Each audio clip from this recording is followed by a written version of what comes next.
ఎప్పుడు పెళ్లి సంబంధాలు చూడాలంటే ఒకటే లెక్క, మా పూర్వకాలంలాగే బంధువులు మిత్రుల మీదనే ఆధారపడితే సంబంధాలు బాగుంటాయి. బంధువులు మిత్రులు, మీ బంధువులతో మీ మేనల్లుళ్ళు మేనకోడళ్ళు అలాగే మేనత్తలు మేనమావలు పినతండ్రులు అందరితోనూ సత్సంబంధాలు కొనసాగించండి. వారి పుట్టినరోజులకి మీరే ఫోన్ చేసి అభినందించండి, రాసి పెట్టుకుని అభినందించండి. మావయ్య బాగున్నావా అంటే 80 ఏళ్ల మేనమావ ఎంత ఆనందిస్తారండి, ఎంత ఆనందిస్తాడు.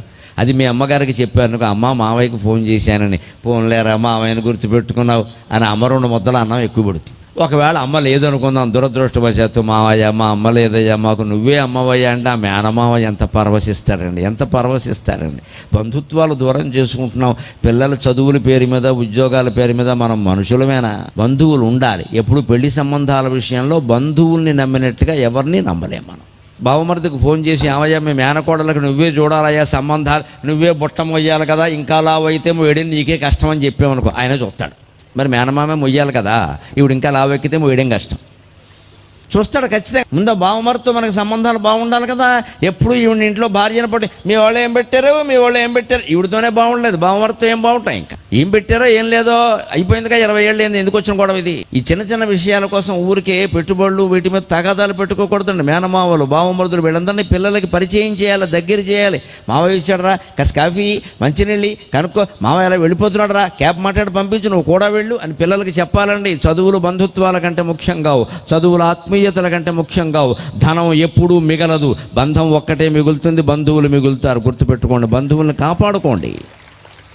వీళ్ళ పిల్లలకి బంధువులు తెలియట్లేదండి. మేనమావని మేనమావయ్య అని పిలవమని చెప్పాలి, పెంతండ్రని పెంతండ్రనే పిలవమని. దిక్కుమాలిన పదం ఇంగ్లీషు పదం అంకులుడు వచ్చింది, అధవ మొక్కజొన్నకు అంకుల్లాగా. అందరినీ అంకులే, రిక్షావాడు అంకులే, రాష్ట్రపతి అంకులే, అధవ భాష వాడును. మేనమావ వేరు, మావగారు వేరు, మావయ్య గారు వేరండి. మేనమావ అంటే అమ్మ తమ్ముడు, మావగారు అంటే పిల్లనిచ్చిన మావగారు, మావయ్య గారు అంటే మేనత్త మొగుడు. 3 బంధాలు ఉన్నాయి మనకి. మావయ్య గారు వేరు, మావగారు వేరు, మేనమావ వేరు. మేనమామ చాలా చక్కని భాష. మేను అంటే శరీరం, తల్లి మేనుతో సంబంధం కలిగిన వాడు ఆయన. ఆవిడ మేనమామ ఒకే తల్లికి పుట్టారు. మేను సంబంధం ఉంటే మేనమామ. అలాగే మేనత్త, తండ్రి ఏ తల్లికి పుట్టాడో మేనత్త కూడా అదే తల్లికి పుట్టింది. అందుకే మేను అత్త మేనత్త మేనమామ. మేను అల్లుడు మేనల్లుడు. భాష అంత గొప్పది, భాష అంత గొప్పది. మన అక్క కొడుకు మేనల్లుడు అంటే అక్క శరీరం మన శరీరం ఒకటే కదా, రక్తం ఒకటే కదా. ప్రతి జీవికి రక్త మాంసాలు తల్లి నుంచి వస్తాయి, రక్తం చర్మం తల్లి నుంచి వస్తాయి, ఎముకలు బుద్ధి తండ్రి నుంచి వస్తాయి.